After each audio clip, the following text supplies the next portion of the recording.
السلام علیکم دوستوں، امید ہے کہ آپ سب خیریت سے ہوں گے۔ میں آپ کی خدمت میں قاری حنیف ملتانی صاحب کا ایک بیان لے کر حاضر ہوئی ہوں۔ قاری حنیف ملتانی صاحب کا بیان ہوتا ہی اتنا شاندار ہے جسے سن کر دلوں کو سکون مل جاتا ہے، تو چلیے سنتے ہیں۔ جن لوگوں نے ادب کیا ان کے مقدر جھاگ اٹھے، ان لوگوں کو خداوند کریم نے دنیائی میں بخت لگائے۔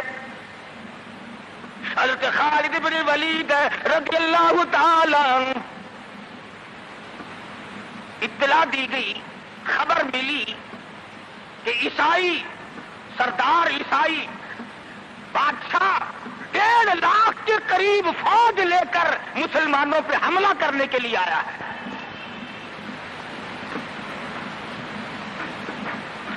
حضرت خالد بن ولید رضی اللہ تعالی عنہ کو 50-60 آدمی دیے، جاؤ بادشاہ کی فوج کا اندازہ لگا کے آؤ، تخمینہ لگا کے آؤ، اسلحہ دیکھ کے آؤ، ان کی تعداد کا اندازہ لگاؤ وہ کتنے ہیں۔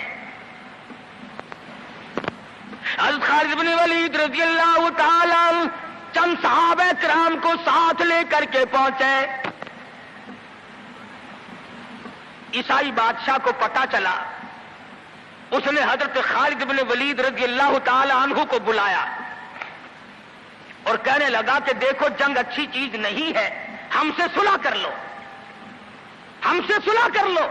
حضرت خالد فرمانے لگے صلح میں دیر کیا ہے، قول لا الہ الا اللہ محمد الرسول اللہ صلی اللہ علیہ وسلم، کلمہ پڑھ، مسلمان بن جا، میرا بھائی بن جا، جنت کا حقدار بن جا، میرے نبی کا غلام بن جا، اللہ کی توحید کا ماننے والا بن جا، ابھی تمام باتوں میں صلح ہو جائے گی۔ وہ کہنے لگا بڑا جلدی کلمہ پڑھا ہے، جیسے میں اکیلا بیٹھا ہوں، تو نے میری فوج دیکھی ہے؟ 1.5-2 لاکھ فوج لے کے آیا ہوں، کھا جائے گی میری فوج تمہیں۔ کلمے پڑھا رہا ہے۔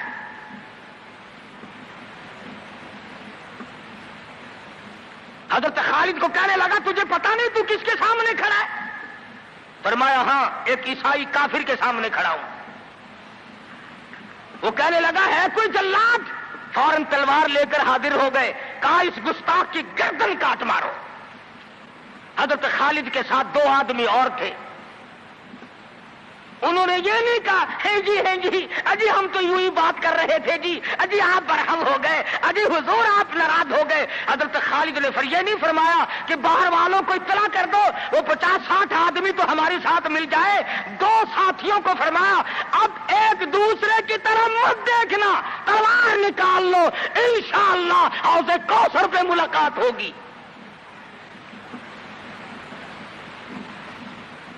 3 آدمی 1.5-2 لاکھ کے مقابلے میں ٹکرا گئے، یہ نہ سوچا کہ ہوگا کیا۔ حضرت خالد بن ولید رضی اللہ تعالیٰ عنہ اور 2 ساتھی اور تمام کافروں کی فوج میں گھر گئے، جنگ شروع ہو گئی۔ ابو عبیدہ بن جراح رضی اللہ تعالیٰ عنہ کے خام میں مدنی کریم صلی اللہ علیہ وسلم تشریف لائے، فرمایا ابو عبیدہ تو سویا ہوا ہے، میرا خالد گھیرے میں آ گیا۔ گھبرا کے اٹھے، شور مچایا، لوگوں جلدی کرو پہنچو، خالد گھیرے میں ہے۔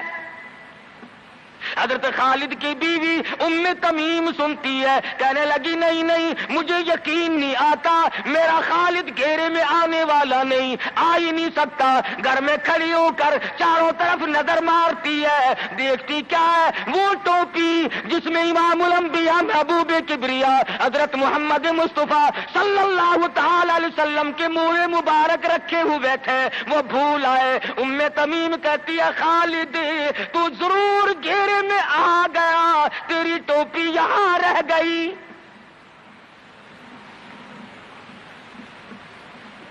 ام تمیم نے ٹوپی لے کر کے شور نہیں مچایا، کپڑے نہیں پھاڑے، چہرہ نہیں نوچا، ابو عبیدہ کے پاس نہیں آئی، بغل میں ٹوپی دبائی، برقع اوڑھا، گھوڑے پہ سوار ہوئی، تلوار لے کر گھوڑے کو سر پٹ چھوڑ دیا۔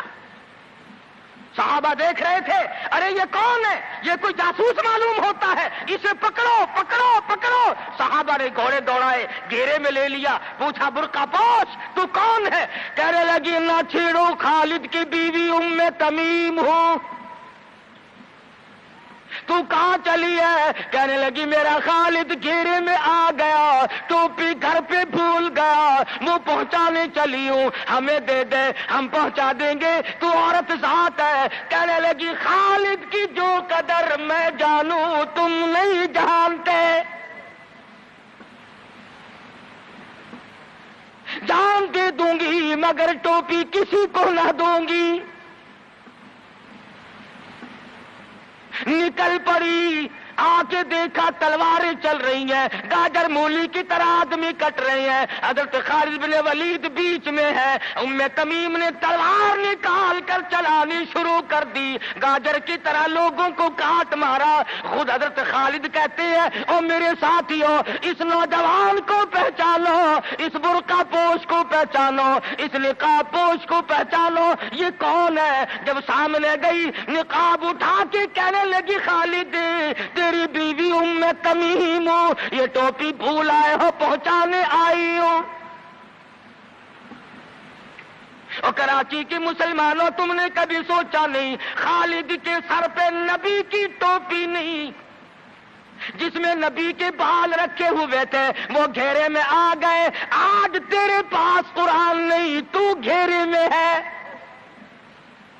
وہ ٹوپی گھر پہ بھول آیا تھا، تو قرآن کو مسجد میں قید کر کے آیا، آج تو کفر کے لرزے میں پھنسا ہوا ہے، تو گھیرے میں ہے، تجھے کوئی نہیں نکال سکتا اللہ کے قرآن کے سوا۔ تم کتنی عسکری طاقت بڑھاؤ، تم تعداد بڑھا لو، تم چھوٹے بڑے زور لگاؤ، کتنی تم کوشش کرو، خدا کی قسم جب تک تم اللہ کا قرآن لے کر کے نہیں بیٹھتے اس وقت تک تمہارا گھیرا نہیں ٹوٹ سکتا۔ تم نے اللہ کے قرآن کو مسجد میں قید کر دیا۔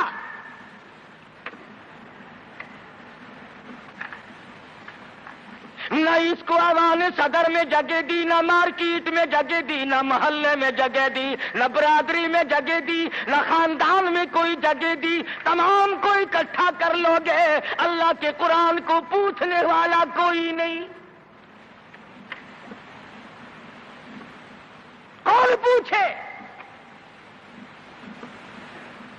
حضرت خالد تو صرف ٹوپی بھول کر آئے تھے، ہم نے قرآن ہی بھلا دیا، نبی کی سیرت کا آئینہ بھلا دیا۔ خدا کی قسم نبی نے امانت تمہارے سپرد کی ہے، میدان حشر برپا ہوگا اور اللہ کا پیغمبر کھڑا ہو کر تم سے مطالبہ کرے گا، لاؤ میری امانت کہاں ہے؟ کچھ لوگ کہیں گے اور جی ہم تو عشق کی وجہ سے ایسا کر بیٹھتے ہیں، محبت میں ہمیں پتہ ہی نہیں چلا قرآن کہاں رہ گیا، محبت میں ہمیں پتہ ہی نہیں چلا قرآن رہ کہاں گیا۔ اور تجھے کیسی محبت ہے، تجھے کیسا عشق ہے کہ تجھے آج تک پتہ نہیں چلا۔ عشق تو صحابہ کرام کو تھا۔ مدینہ منورہ ہے، اللہ پاک ہر مسلمان کو مدینہ پاک کی زیارت نصیب فرمائے۔ خدا کی قسم مدینے کی ہوا میں جو خوشبو ہے تمہاری، وہ کستوری میں نہیں ہو سکتی، وہ مشک میں نہیں ہو سکتی، وہ عنبر میں نہیں ہو سکتی، وہ زعفران میں نہیں ہو سکتی۔ ارے مدینے کی ہوا میں جو خوشبو ہے، جو گنبد خضرا سے ٹکرا کر آتی ہے، اس ہوا میں خوشبو بھی نرالی ہے۔ صحابہ کہتے ہیں کہ جب ہم نبی صلی اللہ علیہ وسلم کو تلاش کرنے کے لیے نکلتے تو کسی سے پوچھتے نہیں پھرتے تھے، بلکہ مدینے کی ہوا بتاتی تھی ادھر آؤ ادھر آؤ، حضور ادھر تشریف لے گئے۔ مدینہ منورہ میں ایک جنگ کی تیاری فرمائی، صحابہ کرام کا لشکر تیار فرمایا۔ حضور اکرم صلی اللہ علیہ وسلم نے، جمعے کا دن ہے، صبح کا وقت ہے، لشکر کو ساتھ لے کر کے تشریف لے گئے، 2-3 میل تک رخصت فرمانے کے لیے گئے، دعا کر کے واپس آ گئے، اللہ تمہیں کامیاب فرمائے۔ صحابی ہے حضور اکرم، سب کہہ دو صلی اللہ علیہ وسلم کا۔ آؤ عشق کی بات تمہیں بتاؤں۔ حضور اکرم صلی اللہ علیہ وسلم نے روانگی کے وقت فرما دیا، توجہ کرنا، لشکر کو رخصت کرتے وقت فرما دیا، اور میرے دیوانوں اور پروانوں، اور میرے جانی سارا بات سنو. پہلے جھنڈا جعفر طیار رضی اللہ تعالیٰ عنہ کے ہاتھ میں دینا، پھر جھنڈا عبداللہ ابن روا کے ہاتھ میں دینا، پھر جھنڈا اسامہ بن زید کے ہاتھ میں دینا. حضور کے کلام کی مراد کو اگر صحابہ نہیں جانتے تو کون جانتا ہے؟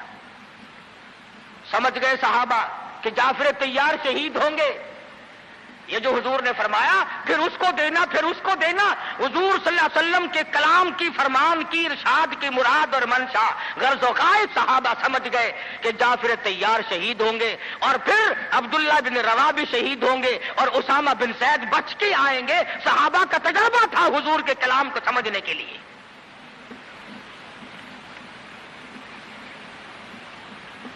عبداللہ ابن روا رضی اللہ تعالی عنہ نے سوچا کہ تسلی تو میری ہو گئی کہ میں شہید ہوں گا، اس جنگ میں واپس نہیں آؤں گا، مگر چلو جمعے کا دن ہے، سواری میری بڑی تیز ہے، میں آخری جمعہ سرکار دو عالم صلی اللہ علیہ وسلم کے پیچھے کیوں نہ پڑھوں اور جمعہ پڑھ کے جاؤں گا، ایک مرتبہ اور اپنے آقا کا دیدار کروں گا. واپس مدینے میں آئے، گھر نہ گئے، بیوی بچوں میں نہ گئے، باغ و بہار میں نہ گئے، فصل باڑی میں نہیں گئے، لوگوں میں نہیں گئے، سیدھے مسجد نبوی میں تشریف لائے. جمعے کی نماز کے بعد مدنی کریم صلی اللہ علیہ وسلم سے سلام کیا. حضور نے فرمایا عبداللہ میں نے تو تجھے صبح رخصت کیا تھا لشکر کے ساتھ، تجھے صبح روانہ کر دیا تھا، تو چلا گیا تھا فوج کے ساتھ. عرض کیا یا رسول اللہ میرے ماں باپ قربان ہو جائیں، آپ کے فرمان سے میں نے یہ اندازہ لگایا کہ میں شہید ہو جاؤں گا، میرا یہ آخری جنگ ہے، یہ آخری جہاد ہے. میرے دل میں ایک بات آئی، آج جمعے کا دن ہے، اپنے آقا کے پیچھے جمعہ بھی پڑھوں، آخری جمعہ پڑھوں اور آخری دیدار کر کے جاؤں. اب تھوڑے سے مجھے آپ بول کے بتائیں عبداللہ ابن رواح کا یہ عشق ہے کہ نہیں؟ کوئی ڈر کی بات نہیں، کوئی خوف کی بات نہیں، بیوی بچوں کی محبت نے نہیں کھینچا، باغوں کو دیکھنے نہیں گیا، بچوں سے ملاقات کے لیے نہیں گیا. ارے حضور کا عشق ہے، کہتا آخری جمعہ، آخری دیدار، آخری ملاقات. اور عرض کیا میرے آقا میں اپنے ساتھیوں کو جا ملوں گا، میری سواری بڑی تیز ہے. امام الانبیاء محبوب کبریا حضرت محمد مصطفیٰ صلی اللہ علیہ وسلم کا چہرے انور سرخ ہو گیا. فرمایا عبداللہ تو ساتھیوں کو نہیں مل سکتا، نہیں مل سکتا. جب تیرے ساتھی جنت میں جائیں گے 500 سال بعد میں بہشت میں جا سکے گا.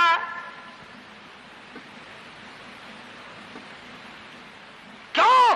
اس لیے چاہے تم عشق کے تحت آئے، محبت کی وجہ سے آئے، جذبے کی وجہ سے آئے، جمعے کے لیے آئے، میرے دیدار کے لیے آئے، میری ملاقات کے لیے آئے، جب میں نے رخصت کر دیا تھا میرے حکم میں تاخیر کیوں کی؟ پتا چلا عشق بھی وہ مقبول ہے جو حضور کی غلامی کے اندر اندر ہو. غلامی سے باہر جو عشق ہے وہ عشق نہیں، وہ فریب ہے، وہ دجل ہے. آج آپ دیکھ لیں، نام دیکھو، شکل دیکھو، نام ہوگا عاشق رسول اور شکل دیکھو تو خدا کی قسم بالکل ایسا معلوم ہوگا جیسے اندرا کا بھتیجا ہو.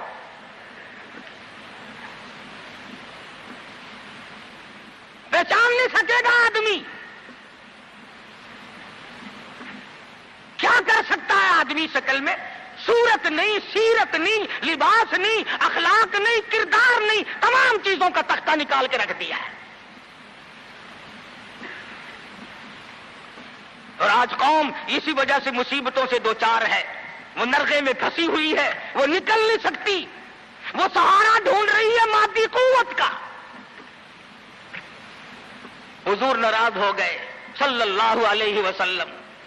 صحابی کہتے ہیں میں چاہتا تھا زمین پھٹ جائے، مجھے لقمہ بنا کر نگل جائے. صحابی کہتا ہے مجھے زندگی تلخ لگنے لگی، ہائے میرے آقا مجھ سے ناراض کیوں ہو گئے؟ عبداللہ بن روا تشریف لے گئے، گھر پھر بھی نہیں گئے، بال بچوں میں پھر بھی نہ گئے، اور جا کر کے جہاد میں شریک ہو گئے۔ 3 دن گزر گئے، کوئی چیز حلق میں نہ گئی، کمر سیدھی نہیں ہو سکتی تھی، جنگ سخت تھا، لڑائی شدید تھی، تلواریں چل رہی تھی۔ عبداللہ بن روا فرماتے ہیں مجھے بھوک لگی، سیدھا کھڑا نہیں ہو سکتا تھا، مجھے یاد آیا میرے تھیلے میں گوشت کے خشک ٹکڑے موجود ہیں، میں ان کو منہ میں لے کر ذرا چوسنے لگا، مجھے مدینے کا باغ یاد آیا، مجھے بیوی یاد آئی، مجھے اولاد یاد آئی۔ اے نبی کے دیوانے کا طرز زندگی دیکھ۔ صحابی کہتا ہے میں نے انگلی حلق میں ڈال کر وہ بوٹی باہر نکال دی، کہا اچھا میں تجھے کچھ کھانے کے لیے دینے لگا ہوں تو یہاں بیٹھ کر گھر یاد آیا، کھڑے ہو گئے اور فرمانے لگی اور میری بیوی اور تمہیں طلاق ہو، اور میرے باغ بہار جاؤ، اسلام کے لیے وقف ہو تم، آج کے بعد میرے نہیں۔ کسی نے پوچھا کیا کہہ رہے ہو؟ فرمایا ہاں ہاں، نقشہ سامنے کیوں آیا؟ آخری وقت میں دنیا کا نقشہ میری آنکھوں میں کیوں کھینچا؟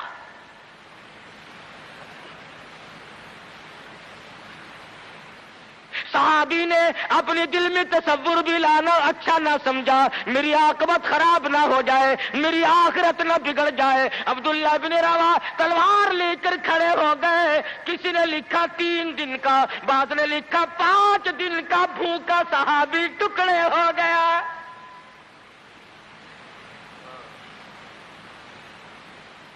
یہ تھا عشق جسے عشق کہا جاتا ہے، لیکن حضور کی اندازہ لگاؤ حکم میں تاخیر کی وجہ سے 500 سال بعد کو بہشت میں جا سکے گا، اور جنہوں نے حضور کے احکام کو سرے سے ٹھکرا دیا، سرے سے ماننا ہی نہیں، انکار کر دیا، اب یہ فیصلہ تم کرو، اب یہ فتویٰ تم دو کہ وہ جنت میں کب جائیں گے۔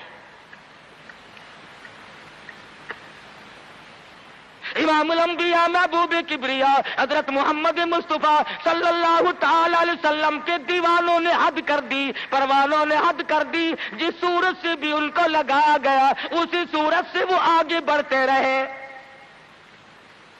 فاروق اعظم کی حکومت ہے، سب کا رضی اللہ تعالی عنہ۔ مصر کے علاقے میں کافروں نے ایک سازش بنائی، لڑکیوں کو ہار و سنگار کر کے کوٹھے پہ کھڑا کر دیا۔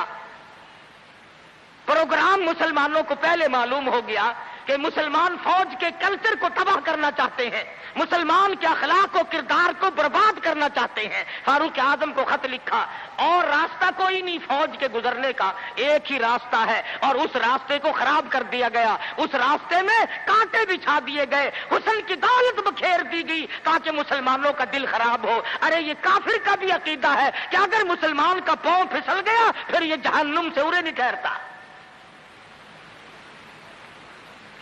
فاروق اعظم رضی اللہ تعالیٰ عنہ نے خط کا جواب دیا اور صاف صاف لکھ دیا کوئی پریشانی کی بات نہیں، ساری فوج کو اکٹھا کر کے قرآن کی آیت سنا دو، ساری فوج کو اکٹھا کر کے قرآن سناؤ۔ چنانچہ کمانڈر نے، سپہ سالار نے فوج کو اکٹھا کیا اور قرآن کریم سنا دیا، وَقُلْ لِلْمُؤْمِنِينَ يَغُضُّوا مِنْ أَبْصَارِكُمْ وَيَحْفَظُوا فُرُوجَكُمْ ذَلِكُمْ أَزْكَىٰ لَكُمْ إِنَّ اللَّهَ خَبِيرٌ بِمَا يَصْنَعُونَ۔ مسلمانوں، اپنی نظروں کی حفاظت کرو، اپنی ایمان کی حفاظت کرو۔ اگر تم کنکھی آنکھوں سے بھی دیکھو گے خدا تمہاری ساتھ ہے، وہ تمہاری تمام حرکتوں کو دیکھتا ہے۔ ایسے ہی دلچسپ اور مزید بیانات سننے کے لیے ہمارے چینل صبر کے سفر کو سبسکرائب کریں اور بیل آئیکن کو پریس کریں تاکہ ہر آنے والی ویڈیو سب سے پہلے آپ کے پاس پہنچے، اور اسے زیادہ سے زیادہ شیئر کریں۔ دین کا کام کرنا بھی صدقہ جاریہ ہے۔